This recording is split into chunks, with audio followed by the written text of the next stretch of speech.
Pemirsa, penyelesaian kasus pemerkosaan maupun kekerasan seksual tidak hanya terfokus pada penanganan hukum bagi pelaku semata. Pemulihan psikologis bagi korban serta penerimaan oleh masyarakat hingga kini juga masih jauh dari harapan.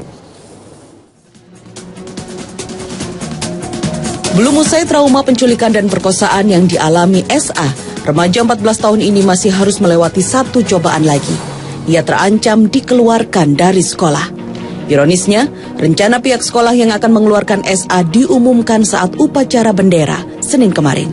Satu hari pasca rencana pengeluaran SA diumumkan, sejumlah pihak dari DPRD, Dinas Pendidikan Kota, hingga Komnas Anak mendatangi dan menuntut pihak sekolah untuk menggunakan nuraninya membantu pemulihan psikologi siswi kelas 3 SMP ini. Kalau pelanggaran itu signifikan dan mendasar seperti ini, izinnya bisa dipertimbangkan. Mungkin ada bentuk sanksi lain yang membuat sekolah ini bisa menjadi berubah. Sementara itu, pihak SMP Budi Utomo membantah mengeluarkan SA. Rencana pengeluaran korban dari sekolah saat pengumuman kemarin menurutnya hanyalah kesalahan komunikasi. Karena ibunya tidak cepat-cepat melaporkan anak ini sudah ketemu, kami tidak tahu. Di barisan pun anak ini saya tidak tahu ada di situ karena belum ada laporan ibunya. Yang kemarin ada masalah itu miskomunikasi.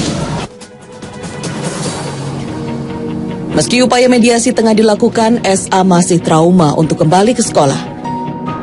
Akhir September lalu, SA dilaporkan menghilang oleh orang tuanya. SA ternyata dibawa kabur seorang pria yang baru dikenalnya melalui situs jejaring sosial Facebook.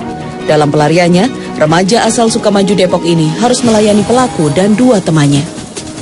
Selama 2011, Komnas Perlindungan Perempuan mencatat ada 1.500 kasus perkosaan yang terjadi pada perempuan sepanjang 2011. Sayangnya, hingga kini hanya sepertiganya saja yang dimeja hijaukan. Kondisi ini tentu menjadi pekerjaan rumah yang harus segera dituntaskan para penegak hukum.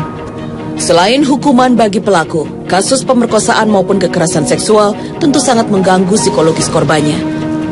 Pemulihan psikologis bagi korban serta penerimaan oleh masyarakat hingga kini masih jauh dari harapan. Anak-anak korban pemerkosaan seharusnya mendapatkan perlakuan khusus agar dapat memulihkan kepercayaan dirinya. Bahwa peristiwa dia mengalami tindakan perkosaan aja itu sudah merupakan pukulan tersendiri kan buat dia. Dia harus mengembalikan lagi rasa percaya dirinya, dia harus mengembalikan lagi rasa berharganya dia, seperti itu. Dukungan dari sistem sosial bagi sang anak menjadi kunci penting. Mulai dari keluarga, lingkungan, sekolah, hingga pemerintah seharusnya memiliki sistem untuk korban-korban perkosaan anak. Selain itu, pemberian sanksi tegas kepada pelaku pemerkosaan harus ditegakkan untuk memberikan efek jera agar anak-anak tahu negeri ini masih memberikan perlindungan hukum bagi mereka. Tim Liputan Trans 7.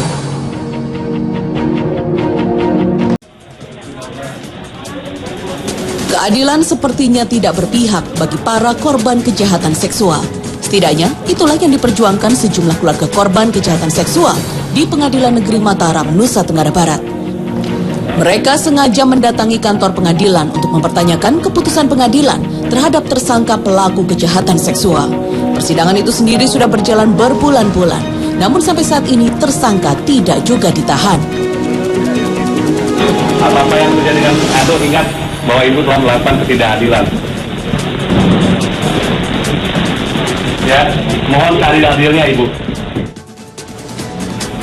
Bisa jadi, kasus nyata di Mataram, Nusa Tenggara Barat hanya sebagian kecil dari problematika penegakan hukum bagi para pelaku kejahatan seksual. Padahal, dalam Kitab Undang-Undang Hukum Pidana, kejahatan seksual seperti pemerkosaan diatur dalam Pasal 275 dengan ancaman hukuman 15 tahun penjara. Data sejumlah lembaga perlindungan terhadap anak dan perempuan membuktikan bahwa dari tahun ke tahun, angka kejahatan seksual terhadap anak dan perempuan terus meningkat. Komnas Perlindungan Anak mencatat, sepanjang 2012, laporan pengaduan kekerasan terhadap anak mencapai 2.637 kasus. 62%-nya merupakan kekerasan seksual terhadap anak. Angka ini jauh lebih besar dibandingkan tahun sebelumnya. Tahun 2011, 52% dari 2.509 laporan merupakan kasus kekerasan seksual. Sementara tahun 2010, angka laporan kasus kekerasan seksual terhadap anak mencapai 42%. dari 2.426 laporan kekerasan. Ironisnya, dari kasus-kasus kejahatan ataupun kekerasan seksual terhadap anak yang dilaporkan, justru pelakunya adalah lingkungan terdekat anak, orang tua kandung atau tiri, kakak, kerabat dari keluarga, sampai dengan tetangga. Nah, artinya peningkatan keterampilan aparat penegak hukum ini juga harus ditingkatkan, termasuk dengan pemahaman posisi korban yang sangat rentan terhadap kekerasan seksual, bukan semata-mata untuk kepentingan penegakan hukum semata. Siapa yang salah jika angka kejahatan seksual di tanah air tidak pernah surut? Mungkin masyarakat perlu belajar dari warga New Delhi, India. Pemerintah dan warganya sepakat untuk bersama-sama memerangi kejahatan seksual. Aksi protes ribuan warga India ini tersulut kejahatan seksual yang dialami seorang mahasiswi setempat. Korban berusia 23 tahun menjadi korban tindak asusila di dalam sebuah bus di ibu kota India. Korban akhirnya meninggal dunia setelah mendapatkan perawatan di Singapura. Protes warga ini bahkan meluas menjadi kericuhan massal. Angka resmi menunjukkan dari 256.329 tindak pidana kekerasan yang dicatat tahun lalu, 228.000 lebih diantaranya adalah kekerasan dan kejahatan seksual terhadap perempuan. Bahkan New Delhi disebut-sebut sebagai ibu kota perkosaan di India. Sepanjang tahun 2012, angka perkosaan anak naik 17%. Sepertinya Indonesia sudah benar-benar membutuhkan skenario paling manjur untuk menekan angka kejahatan seksual terhadap wanita dan anak-anak. Selain memotivasi para wanita dan anak agar berani melaporkan setiap ada aksi kejahatan seksual, perlu juga dipikirkan hukuman yang sangat berat yang bisa memberikan efek jera bagi para pelakunya. Tim Liputan Trans 7.